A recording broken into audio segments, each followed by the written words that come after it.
मेरो बुढा जहिले मलाई बुढा औषधि खान सम्झाइदेऊ है भन्छु। आज नि म आफैले सम्झिनु पर्यो।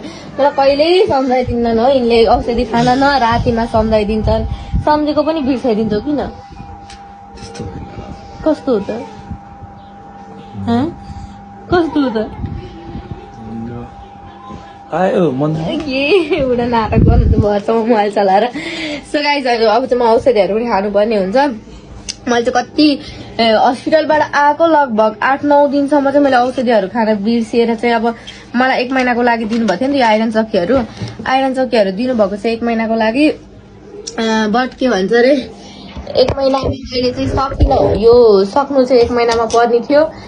यो त नाइट रातिको पो हो त। मैले नसकिसकेपछि अनि अस्तिबाट मैले रेगुलर खान्छु भनेर चाहिँ त्यहाँबाट चाहिँ रेगुलर खाना लाइरहेको थिएँ। भर्खरै 10 दिनको सकेँ मैले। आज हस्पिटलबाट आएको कति भइसक्यो अब 9 गते 1 महिना हुन्छ। मैले चाहिँ बल्ल 10 दिनको